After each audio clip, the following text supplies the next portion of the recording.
जय हिंद दोस्तों, स्वागत है आपका जय बालाजी क्लासेस में। दोस्तों आज हम पढ़ने जा रहे हैं राष्ट्रपति की शक्तियाँ। तो दोस्तों सबसे पहले जो स्टूडेंट नए हैं जिन्होंने अभी तक चैनल को सब्सक्राइब नहीं किया है तो चैनल को सब्सक्राइब कर लें तथा बेल आइकन को डबल प्रेस कर दें ताकि आपको ऐसे ही अन्य वीडियो की नोटिफिकेशन प्राप्त होते रहें। तो दोस्तों आइए देखते हैं राष्ट्रपति की शक्तियाँ। तो दोस्तों सबसे पहले बात करते हैं कि राष्ट्रपति की शक्तियों से संबंधित 2 वीडियो हम पहले ही अपलोड कर चुके हैं, जिसमें हमने कार्यपालिकीय शक्तियाँ, राष्ट्रपति की सैन्य शक्तियाँ और राष्ट्रपति की न्यायिक शक्तियाँ पढ़ ली हैं। आज जो है दोस्तों हम पढ़ने जा रहे हैं राष्ट्रपति की आपातकालीन शक्तियाँ।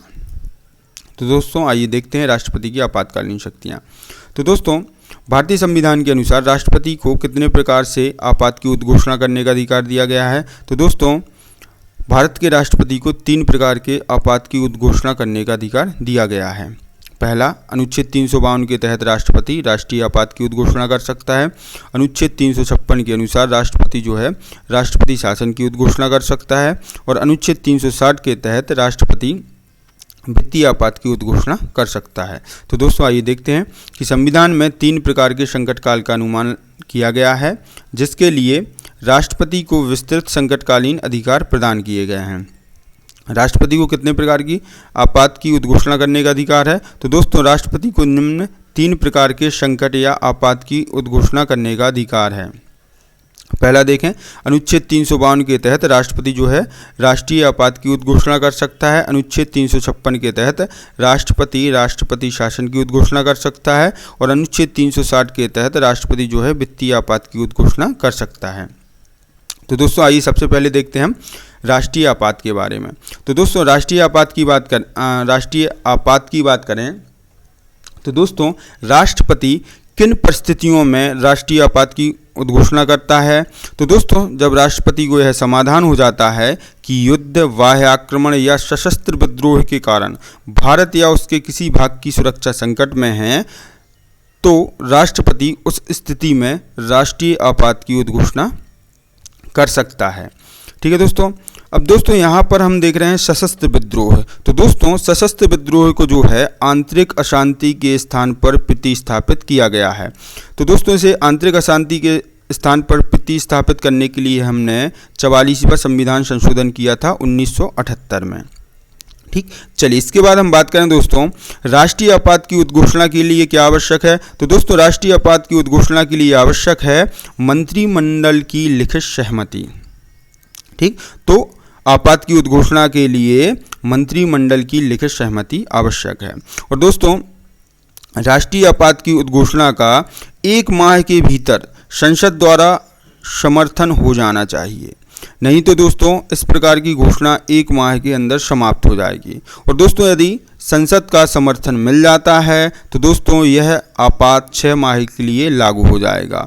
और दोस्तों 6 माह से अधिक समय के लिए इसे लागू करना है तो दोस्तों संसद से हमें पुनः समर्थन प्राप्त करना होता है या संसद से स्वीकृति प्राप्त करनी होती है, तब राष्ट्रीय आपात दोस्तों पुनः 6 माह के लिए लागू हो जाएगा। तो आइए दोस्तों देखते हैं कि अनुच्छेद 352 के अनुसार यदि राष्ट्रपति को यह समाधान हो जाता है कि युद्ध, बाह्य आक्रमण या सशस्त्र विद्रोह के कारण भारत या उसके किसी भाग की सुरक्षा संकट में है, तो वह राष्ट्रीय आपात की उद्घोषणा कर सकता है।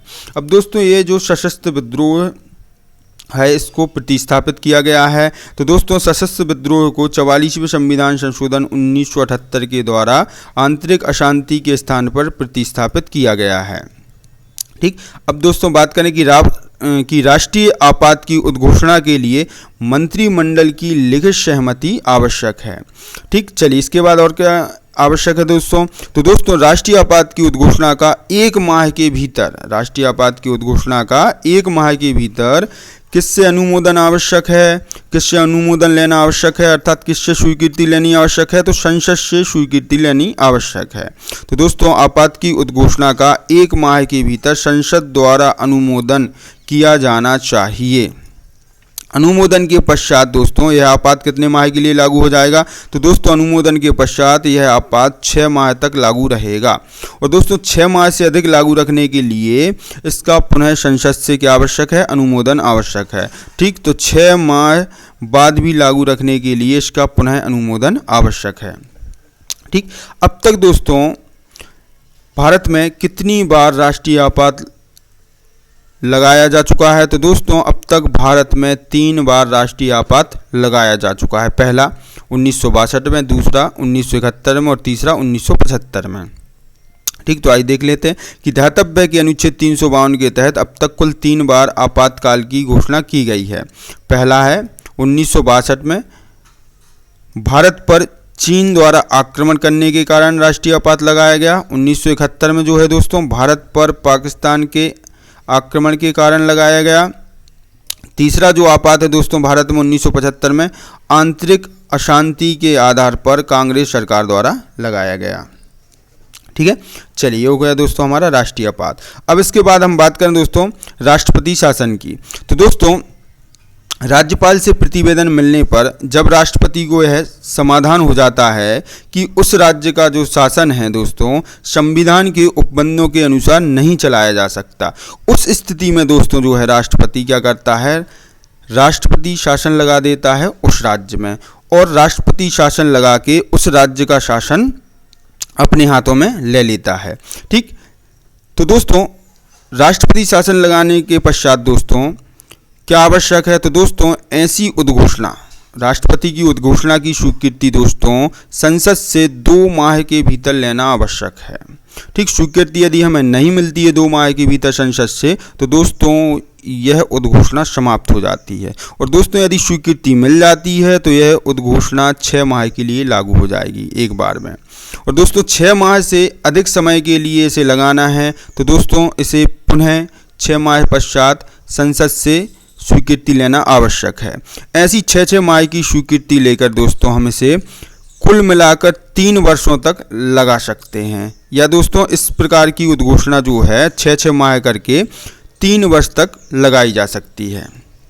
ठीक है दोस्तों, तो आइए देख लेते हैं कि अनुच्छेद 356 में क्या है हमारा राष्ट्रपति शासन। तो दोस्तों संविधान के अनुच्छेद 356 के अनुसार यदि किसी राज्य के राज्यपाल से प्रतिवेदन मिलने पर राष्ट्रपति को यह समाधान हो जाए कि उस राज्य का शासन संविधान के उपबंधों के अनुसार नहीं चलाया जा सकता, तो ऐसी स्थिति में राष्ट्रीय आपातकाल की उद्घोषणा करके राष्ट्रपति उस राज्य का शासन अपने हाथों में ले सकता है।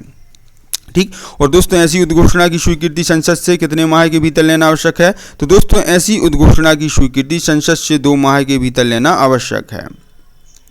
संसद के अनुमोदन के पश्चात दोस्तों उद्घोषणा एक बार में कितने माह के लिए लागू हो जाएगी? तो दोस्तों संसद के अनुमोदन के पश्चात भी कोई भी उद्घोषणा एक बार में 6 माह के लिए लागू होगी, अर्थात 6 माह से अधिक समय तक नहीं रहेगी। और दोस्तों कुल मिलाकर कितने समय तक जारी रह सकती है? तो दोस्तों कुल मिलाकर 3 वर्ष से अधिक समय तक जारी नहीं रह सकती। ठीक, चलिए इसके बाद हम बात करें दोस्तों वित्तीय आपात की। तो दोस्तों वित्तीय आपात किस अनुच्छेद में है? तो दोस्तों वित्तीय आपात है हमारा अनुच्छेद 360 में। तो दोस्तों राष्ट्रपति को जब यह समाधान हो जाता है कि ऐसी स्थिति बन गई है या ऐसी स्थिति पैदा हो गई है जिससे भारत या उसके किसी भाग का वित्तीय स्थायित्व क्या है, संकट में है, तब क्या करता है राष्ट्रपति?